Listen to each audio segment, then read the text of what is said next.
There's something deeply confusing about being close to an avoidant partner. One moment, things feel intimate, exciting, even promising. You're laughing together, sharing your thoughts, maybe even starting to open up emotionally.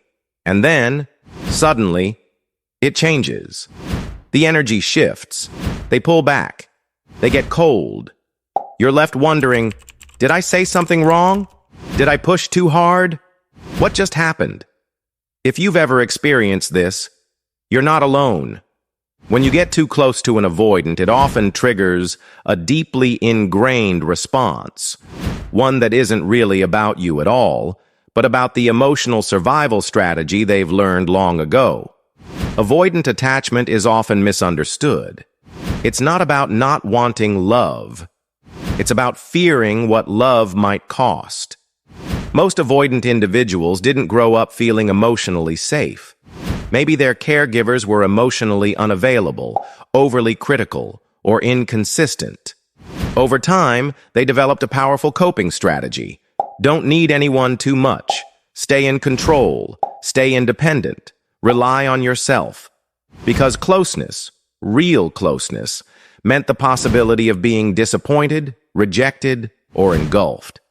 So even though avoidants may crave connection just like anyone else, their nervous system reads intimacy as a threat. So when you get too close, they don't just feel affection, they feel panic. And their first instinct is to retreat.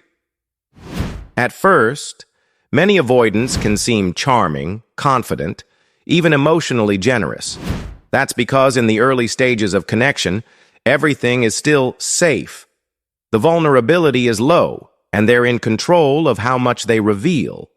But as the relationship deepens, as the emotional stakes get higher, a subconscious alarm starts going off in their mind. Suddenly, you become too important, and that's dangerous to them. Their system interprets this intimacy as a loss of autonomy, so they begin to pull away, not because they don't care, but because they care more than they're comfortable with. They may start ghosting you for a few days. They may become emotionally distant, irritable, or even blame you for things you didn't do. It's their way of reclaiming space to feel safe again. This cycle can be maddening, especially for someone with an anxious attachment style. The more the avoidant pulls away, the more you may chase. The more you chase, the more they retreat.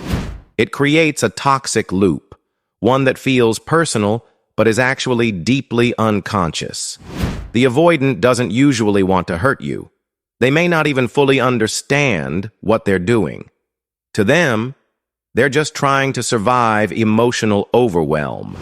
Closeness feels like they're losing themselves, like they're being swallowed by your needs or expectations.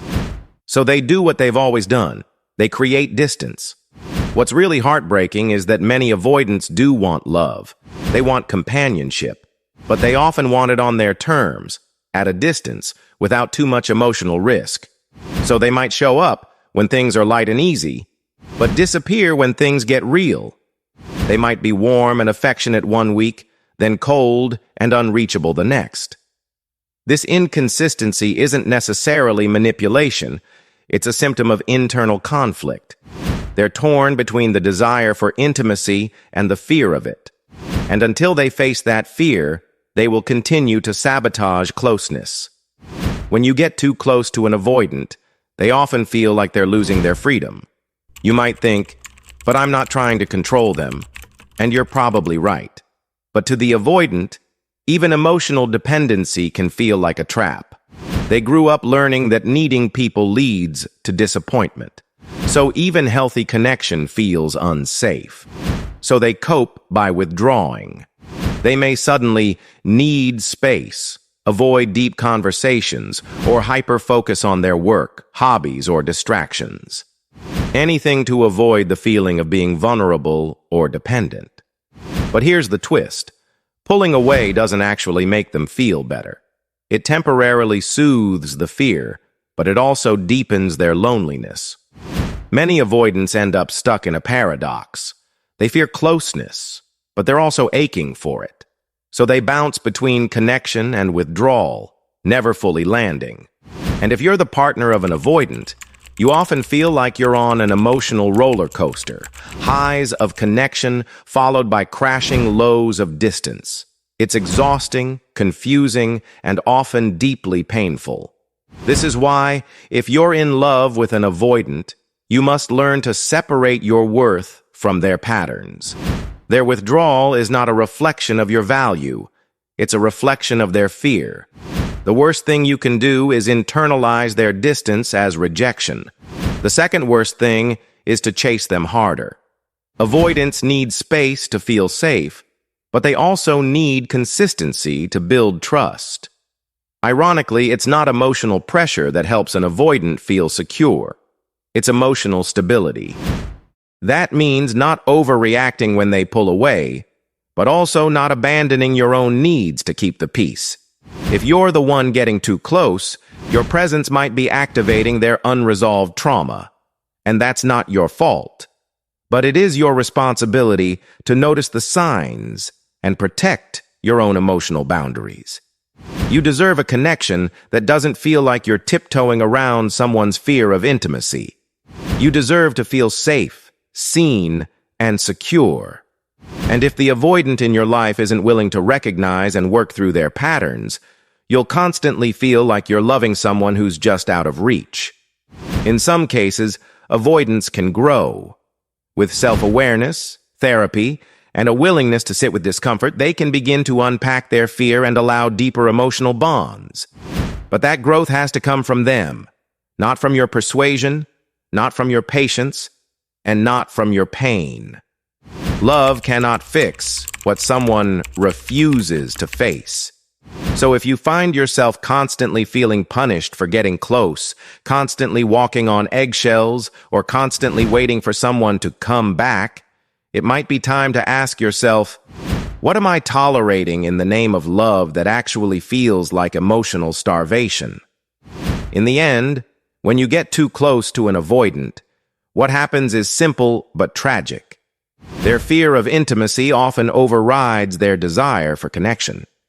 And unless they are brave enough to face that fear, they will continue to pull away, even from the people who love them most. So protect your peace.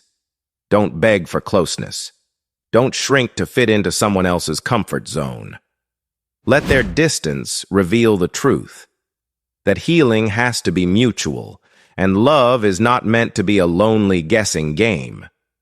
Thank you so much for watching. If this video helped you understand something deeper about avoidant behavior, or maybe even about yourself, take a moment to reflect on what you truly deserve in love and connection. If you found value in this content, please give it a like, and don't forget to subscribe for more videos on relationships, emotional psychology, and personal growth. Your support helps this channel grow and reach others who might need to hear these truths too.